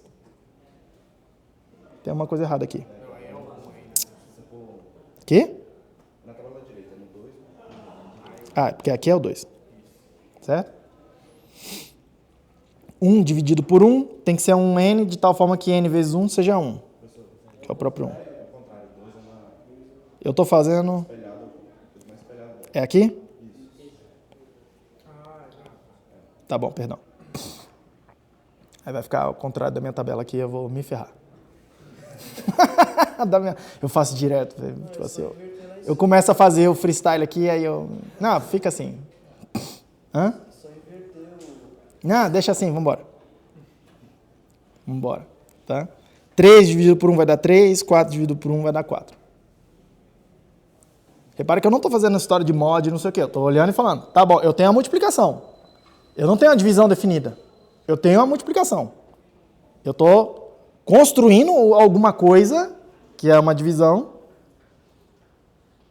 que é mais, entre assim, por conveniência, tá? De notação depois, para eu poder escrever algumas coisas. Mas o que tem é a multiplicação. E isso aqui é toda com base na construção da multiplicação. Seguindo aqui, ó. 1, 2, 3, 4. Vamos lá. Próximo. 3 dividido por 1 tem que dar n, de tal forma que n vezes 1 tem que dar 3. Quem é esse cara? 3. Que vai ser aqui, né? Você já colocou para os seus... Que? Todos os divididos por 1 você já fez. Ai, professor, você é muito lerdo, cara. Já fiz todos os por 1. Eu estou fazendo agora 1 dividido por 2. Isso tem que dar um n, de tal forma que n vezes 2 seja 1. Quem é esse cara? Hã? Aqui é mod 5, tá? Quem é esse cara? 3. Certo? Por quê? Porque 3 vezes 2 dá 6, mod 5 dá 1, que é o que eu estou procurando. Certo? Isso que eu falei. Pode rapidinho ficar meio confuso. Você tem que parar e pensar. Próximo. 1 dividido por 3... vamos fazendo aqui, né? Na sequência aqui, ó. 2 dividido por 2 dá n, de tal forma que n vezes 2 tem que dar 2. Quem é esse cara? 1. Hã? A diagonal é sempre 1. Tudo bem? Aí você faz isso para todos os outros. Vocês viram que tem que parar e pensar de tal forma que essa propriedade tem que funcionar o tempo todo, tá? Da divisão ser o inverso da multiplicação. Então escreve em termos da multiplicação e aí você sabe calcular a multiplicação. E aí procura um cara, tá? Cuidado, porque olha só o que está acontecendo, tá? E eu quero que vocês prestem atenção nisso. Isso aqui é mais difícil do que parece. Tem que ser assim, tá? Esse n aqui, ó, para inverter ele, em essência eu preciso fazer a multiplicação, vocês estão vendo? Meio que tem que fazer. Mas eu preciso fazer as multiplicações. Eu não consigo chegar lá. Você vai ver que se você fizer a divisão mod, não funciona. Tá? Repare, dividir é mais difícil do que multiplicar. Por quê? Multiplicar, eu tenho a fórmula algébrica, eu faço lá a coisa, tem algoritmo, tem a coisa toda, vocês já sabem fazer. Tá, isso aqui. Tá? Para fazer a divisão, o que eu preciso fazer? Eu preciso ir lá numa tabela e olhar, só que eu preciso construir a tabela, em princípio. E aí, construir uma tabela, você precisa pensar o seguinte, cara, para calcular esse n, eu preciso testar todos os números, que é pré-calcular a tabela. Vocês estão vendo que é isso que está acontecendo? Por que eu estou conseguindo fazer isso aqui com uma certa facilidade? Porque eu já construí a tabela, eu já pré-calculei todas as possibilidades da multiplicação. Mas se eu não tivesse essa tabela, ou se essa tabela for muito grande e é impraticável construir ela, como é que eu vou fazer isso aqui? Eu vou precisar sair multiplicando e testando vários n's diferentes até um deles dar certo. Vocês estão vendo? Hã? Oi? É isso que está acontecendo aqui. Eu quero que vocês percebam isso. Tá? Para encontrar esse n aqui, tá facinho porque tá pequeno. E eu pré-calculei tudo já. A gente consegue fazer até de cabeça. Mas pensa numa tabela grandona que você não consegue fazer a conta de cabeça, não tem um algoritmo. Como é que você encontra esse n? Você vai testando. Começa lá, 0, deu, não deu. 1, deu, não deu. 2, deu ou não deu. 3, deu ou não deu. 4, deu ou não deu. Tem um algoritmo melhor do que isso, mas assim, em essência, não é muito melhor do que isso. Tá? Se você tiver 2 elevado a 256 números para testar, quanto tempo tu vai demorar testando esse diabo? Muito tempo, cara. Mais do que o universo existe. Você pegar todos os computadores do mundo e começar a fazer essa conta em paralelo, vai demorar mais tempo do que o universo, do que vários universos de vários universos, assim. 2 a 256 é um número muito, muito, muito, muito grande. É estupidamente grande. Ele é tão grande que a gente não consegue nem pensar o tamanho dele. Beleza? E é aqui, ó, que mora uma das coisas que a gente vai querer, uma das propriedades que a gente vai querer o tempo todo. Repare, eu tenho uma operação que é relativamente fácil de ir, mas ela é relativamente difícil de voltar, que é a divisão, é desfazer. Tá? É daqui, dessa coisa, que vai nascer o problema que a gente vai chamar de problema do logaritmo discreto. Discrete Logarithm Problem. Tá? Que é fazer essas inversas aqui. No meu caso, o logaritmo apareceu como a divisão. Tá? Mas que seja. Estou tentando calcular essa coisa. Tá? O que a gente vai querer construir é um problema desses, só que lá no grupo das curvas elípticas. E esse tipo de problema é uma das bases de a gente ter essas coisas de criptografia. É a base para eu voltar lá atrás e poder falar. Só dá para criar assinatura quem tem essa chave privada. Porque quem não tem a chave privada, o que precisa fazer para criar uma assinatura válida? Ficar testando várias chaves. E aí eu vou fazer isso de tal forma que tenha tantas chaves que você não consegue calcular, você não consegue simplesmente sair testando em tempo hábil. Você vai demorar o tempo do universo inteiro várias vezes e não vai encontrar. Ou a probabilidade, não é que vai encontrar, a probabilidade de você encontrar é muito baixa. No final das contas, essa é a coisa. Sempre tem esse ataque óbvio. Pode testar tudo, é finito. Você pode testar tudo. Mas o testar tudo, às vezes, demora mais do que você pode. Muito mais do que você pode. Beleza? Cadê a tabelinha? Vou completar a tabelinha. Vocês completam na casa aí, depois verificando, tá? 4, 3, 2, 1. Tudo bem? Já? Pode falar? Essa tabela está completada de acordo com a tabela que está aí ou de acordo com a sub que está ali? De acordo com o quê? É que não estava colocado? Não, tá certo. Eu acho que tá certo isso aí. O colega ele faz de cabeça, vamos. Ele é tipo o Gauss. Hã? Essa tabela tá certa. Qualquer coisa vai estar errado, você vai lá no comentário e fala, ah, que professor burro. Não consegue nem fazer uma conta de divisão. Tudo bem, tá tranquilo. Pesquisando sobre divisão. Sei lá. Todo mundo bem? Tudo bem? Tá. Cuidado, porque essa conta da divisão aqui ela não é exatamente difícil, não. Vou mostrar agora para vocês, tá? Mas vocês viram que pode ser difícil. Uma das formas de calcular ela vai testando todos os n's, tá? Só que, ó, nesse caso aqui, a gente consegue ser um pouco mais esperto, tá? Porque a gente precisa calcular a divisão o tempo todo e ainda bem que dá para ser um pouco mais esperto. Tem um teorema, um dos teoremas mais importantes, talvez, relacionados com cripto, tá? De teoria dos números, é o que a gente chama aqui de pequeno teorema de Fermat.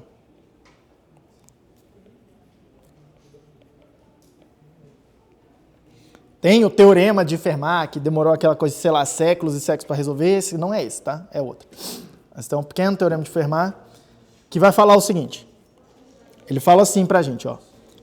N elevado a P menos 1 mod, eu vou representar o mod assim, tá? Mod P é 1.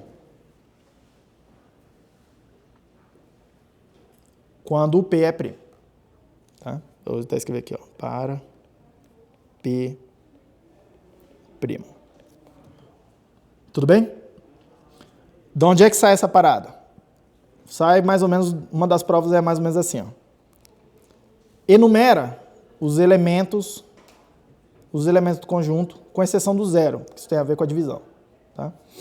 Então eu tenho, para P coisas, eu tenho o 1, o 2, o 3, eu tenho o P menos 2 e eu tenho o P menos 1. Tenho esses elementos. Só que se eu multiplicar todos os elementos por um número n, continua dando certo. Eu tenho um conjunto que é n vezes 1 mod P, n vezes 2 mod P. Tá? Só que o que vai acontecer? Cada um dos elementos do lado direito, aí, a multiplicação, vai corresponder a um outro elemento do lado esquerdo aqui, original. Tudo bem? Alguma coisa mais ou menos nesse sentido aqui. Ó. Deixa eu fazer um caso mais concreto. No nosso exemplo lá, 2, 3, 4. Se eu multiplicar todo mundo por 3, por n igual a 3, vai dar 0, 3, 1, certo? 1. 3 vezes 3 é 9, mod 5 é 4. 4 vezes 3 é 12, mod 5 é 2. Então, reparem que todos os elementos que estavam do lado esquerdo ainda estão do lado direito, só que eles estão agora em outra ordem. Isso sempre acontece. Tá? Isso sempre acontece. Isso é outra coisa que eu gostaria que vocês percebessem, tá? Fazendo um parênteses também. Reparem que quando eu faço a multiplicação por um número, a coisa ficou meio fora de ordem, ficou meio bagunçada, né? Ficou fora de ordem. Vocês vão ver que na hora que a gente for fazer a história da curva elíptica, é isso que a gente quer que aconteça. A gente quer multiplicar por um número e a gente quer que os pontos fiquem tudo bagunçado. Porque fica imprevisível de eu saber, tá, onde foi parar cada coisa. Para eu saber, qual é o próximo. Para eu saber qual é o próximo, eu preciso calcular. Tá? Eu quero essa baguncinha aqui, ó, eu quero essa baguncinha. Tudo bem? E não só isso, deixa eu até aproveitar aqui. Aqui eu multipliquei por 3, né? Se eu multiplicar por outro número, vou multiplicar por 2. 0 vezes 2 dá 0, 1 vezes 2 dá 2, 2 vezes 2 dá 4, 3 vezes 2 dá 1, 2 vezes 8 dá 3. Vocês estão vendo que tá em outra ordem? Está fora de ordem também, está em outra ordem. Todos os elementos estão aí, mas está em outra ordem. Isso também sempre acontece para esse tipo de campo aqui. Só aumentar teu peso fica puramente praticado. Mas a gente vai fazer isso num outro sistema, no sistema do grupo. Do grupo que é formado a partir da curva elíptica que a gente vai ver. A gente vai ver na aula que vem como é que funciona isso. Mas a gente quer essa coisa de bagunçar a ordem. Bagunçar a ordem para a gente vai ser bom, porque a gente quer, nessa história de criptografia, a gente quer que seja difícil de você adivinhar qual que é a próxima coisa. Eu não quero que você seja capaz de calcular uma coisa. Se eu te der uma informação, eu quero que seja difícil calcular outra informação. E as coisas estando bagunçadas assim é o que vai gerar essa dificuldade.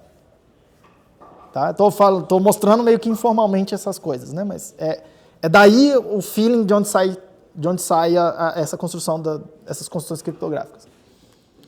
Mas vamos lá. Isso quer dizer que eu posso escrever, isso aqui vai ser, tá? N mod P, 2N mod P, 3N mod P, P menos 2, N mod P, P menos 1, N mod P, certo? Todos os elementos estão lá, mas eles estão bagunçados. Estão em outra ordem, mas eles estão todos lá. Os conjuntos são iguais ainda, certo? Aí eu posso multiplicar todos esses números. 1 vezes 2 vezes 3 vezes... todo mundo. Tá? Se eu fizer isso, do lado esquerdo, eu vou ficar com 1 vezes 2 vezes 3 vezes... Como é que é o nome disso? P menos 1 fatorial. Somar todos os números de 1 até o P menos 1. Tá? Então, eu tenho do lado esquerdo, left hand side, P menos 1 fatorial mod P, né? Eu multipliquei, a multiplicação aqui é mod P. E eu posso multiplicar todo mundo aqui dentro e depois fazer o mod no final. Foi isso que a gente viu aqui, para trás aqui. Tá? Então, é P menos 1 fatorial, que é toda a multiplicação, mod P. E do lado direito da equação, o que eu vou ter?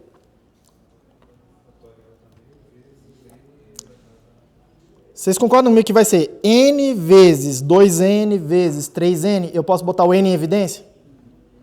E aí eu tenho N vezes P menos 1 fatorial, tudo mod P. Tudo isso mod P. Opa! Hã? Está multiplicando. Então, é N elevado a P menos 1. Porque tem N multiplicado N vezes. Ou P menos uma vez. Isso. Certo? Agora está certo, né? Pronto. Só que uma coisa tem que ser igual a outra, né? Uma coisa tem que ser igual a outra. Se eu tenho dois conjuntos que são iguais, eu pego todos os elementos e multiplico de um lado e eu multiplico do outro, as duas multiplicações têm que dar o mesmo número no final. Os conjuntos eram iguais, tem os mesmos elementos, certo? Ou seja, o que eu escrevi como LHS tem que ser igual ao right hand side, tá?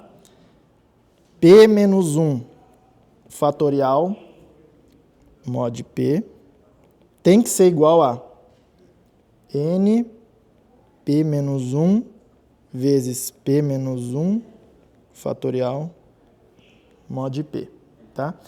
Eu posso dividir todo mundo por P menos 1 fatorial. Que eu não sei que número que é, mas também não me interessa saber. Eu sei que é um número que eu consigo calcular, é só sair multiplicando um monte de coisa, tá?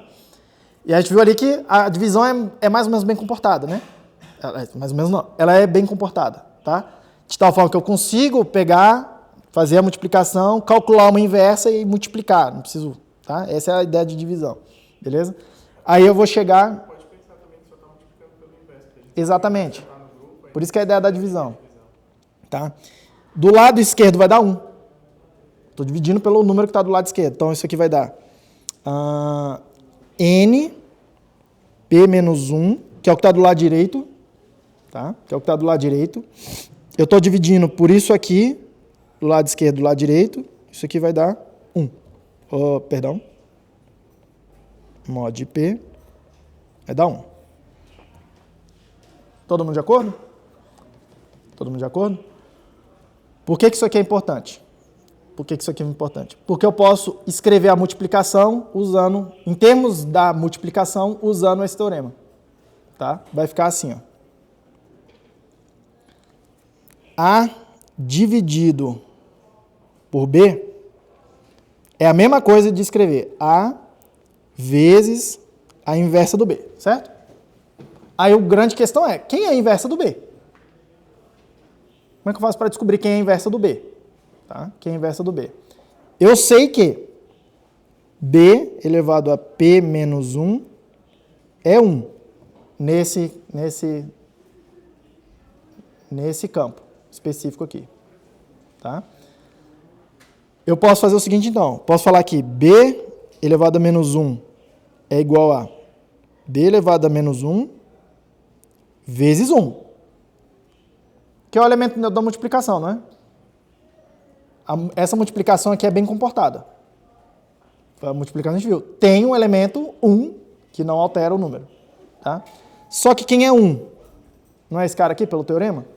Então eu posso escrever isso aqui como sendo B elevado a menos 1 vezes B elevado a P menos 1. Vocês concordam? Aí eu vou deixar para vocês conferirem, mas aquela coisa das exponenciais e tal, funciona tudinho aqui também. Soma, tá vendo que tá multiplicando? Vai somar os expoentes. Mesma coisa, funciona tudo bonitinho aqui, tá? Aquelas propriedades, tudo que vocês estão acostumados, tudo funciona bonitinho aqui também, tá? Isso aqui, então, eu posso escrever que é B elevado a P menos 2. Eu conheço o P. Eu conheço o P. Eu sei fazer menos 2 e eu sei fazer a exponenciação, porque é só sair fazendo a multiplicação várias vezes, né? Então, eu tenho uma forma agora fechada, algébrica, para calcular a inversa de qualquer um daqueles caras, que é uma coisa que aqui, em princípio, eu precisava sair testando vários deles. Tá? Aquela forma ali com o teorema de Fermat é bem mais rápida de fazer. Eu não preciso sair testando a coisa toda. Tá? Mas ela é relativamente custosa do ponto de vista computacional, para a gente calcular alguma coisa. É a operação mais custosa que a gente vai ter aqui. A gente vai parar aqui. É a operação mais custosa que a gente vai encontrar por aqui. Tá? Por quê? Porque para fazer uma divisão, eu preciso fazer, entre aspas, perto de P multiplicações. Vocês estão vendo? Tá? Que é multiplicar alguma coisa por B, P menos 2 vezes. Se o P for um número grande, eu preciso fazer muitas multiplicações. Isso vai ter um custo. Tá? Mas, pensa que, sei lá, meu P é 2 a 200, sei lá, é um número grande. Tá? Mas é menos custoso do que sair procurando num espaço de 2 elevado a cacetadas, um número muito grande. Tudo bem? Esse P aqui pra gente, tá? Vocês vão ver que é um número bem grande. Isso aqui é custoso. Mas é factível, é plausível de fazer. Mas a gente precisa entender que na hora que a gente construir o sistema criptográfico, se eu precisar dividir, toda hora que eu preciso dividir, vai ter um custo. É onde mora o custo de calcular a coisa. Tudo bem? E aí vocês vão ver lá na assinatura digital, eu vou mostrar para vocês o SCDSA daqui a 2 aulas. Na aula que vem a gente vai construir a curva elíptica a partir do que a gente viu aqui. Tá? Já vou sumarizar. Na outra aula, já construir a assinatura digital. E na hora de calcular a assinatura digital com o SCDSA, que é o algoritmo que eu vou mostrar para vocês, tem uma divisão lá no meio para calcular o diabo da assinatura. Tá? Então, essa assinatura ela é custosa. Ela é plausível, tá, gente? Ela é custosa, mas ela é fazível. Tudo bem? Qual vai ser o problema disso? O problema é que na hora de verificar também precisa calcular uma divisão. E aí entra o problema de, se eu precisar verificar muitas assinaturas vai custar. Tá? O upgrade do Taproot, que veio depois, ele em parte não. Uma das coisas que ele vai fazer, eu acho que eu só vou falar mais detalhe dele lá no final, se der tempo, mas uma das coisas que ele vai fazer é introduzir um outro algoritmo de assinatura, que já existia em 2009, mas era patenteado, não estava implementado em todo lugar ainda. Acho que já tinha expirado a patente, mas não estava implementado em muitas bibliotecas e tal, que é esse algoritmo Schnorr, que é um algoritmo linear, ele não tem essa divisão. Ele é bem mais eficiente. Tá? Ele não é só mais eficiente do ponto de vista, mas isso é uma das coisas que ele vai ter. Ele é bem mais eficiente na hora de calcular e na hora de verificar. Ele tem várias outras propriedades interessantes, não só essa. Tá? Propriedades do tipo assim, se eu tenho duas chaves, cada uma gera uma assinatura para uma coisa, certo? Eu consigo pegar e calcular uma terceira chave, somando coisas.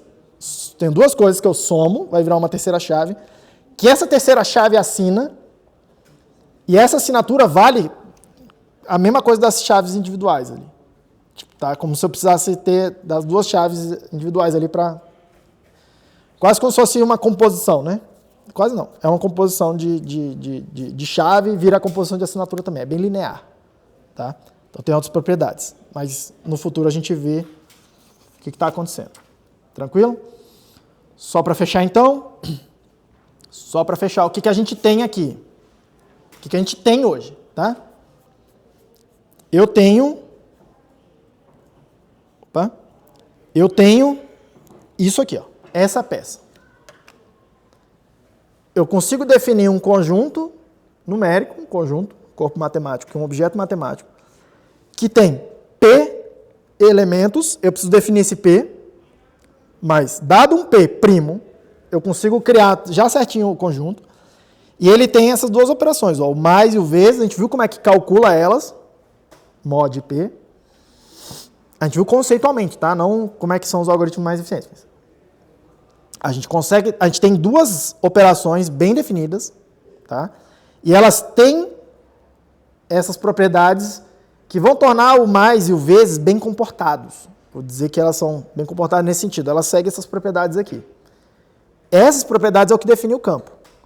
Então eu vou partir do pressuposto que, dado um conjunto com P elementos, se esse P for primo, a gente consegue construir um mais e um vezes, da forma que eu mostrei para vocês, de tal forma que a gente pode fazer outras coisas com isso.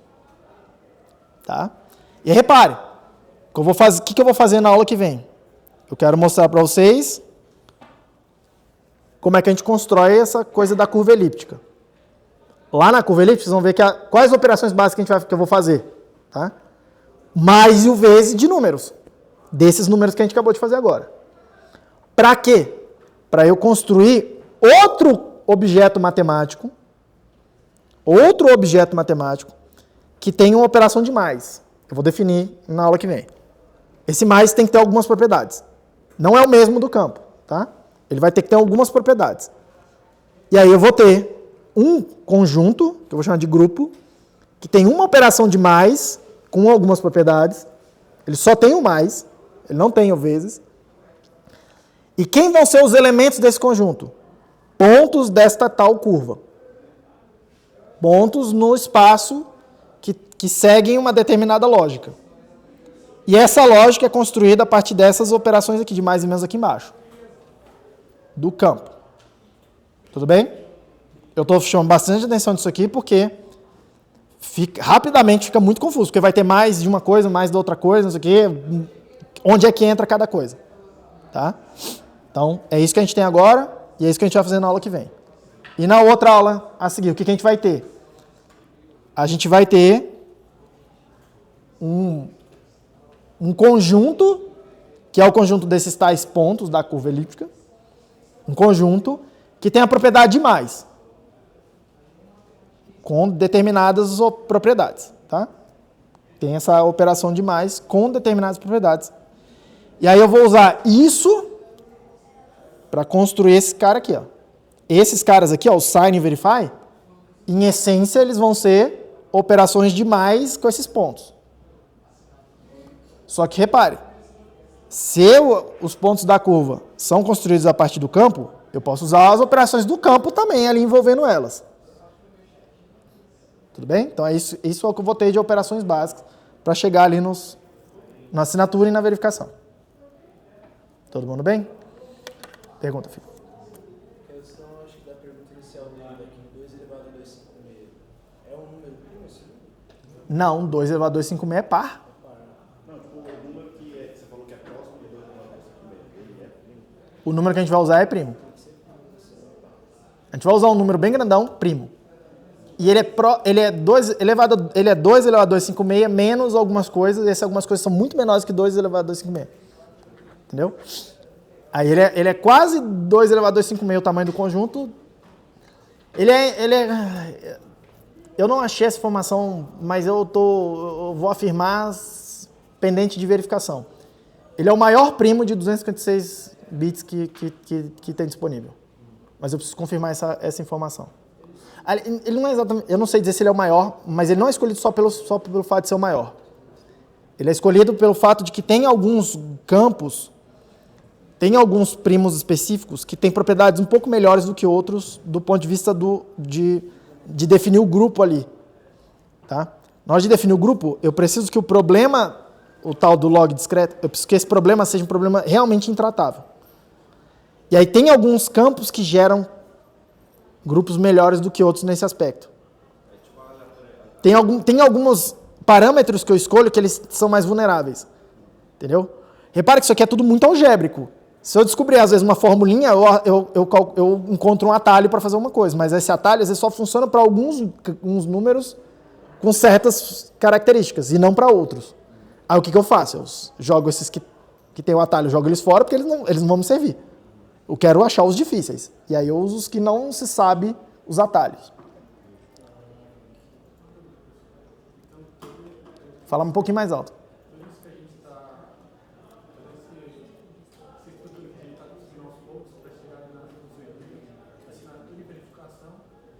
Seria importante, pelo que eu percebi, a gente não chegou ainda a tratar essa verificação, mas seria algo tipo para verificar como se colocar a mensagem para ter essa atualização. Isso é fundamental para a gente validar tudo que já teve. Exatamente, porque em parte da validação é rodar parte da validação que se faz é rodar os contratos e a maioria dos contratos envolvem assinaturas. Então eu preciso, para criar os contratos, para criar as informações que os contratos, para eu gastar o dinheiro, preciso criar as assinaturas, e para isso ser validado na rede, todo mundo precisa saber verificar as assinaturas. Entendeu? Beleza? Bom descanso para vocês, até amanhã, e a gente se fala amanhã.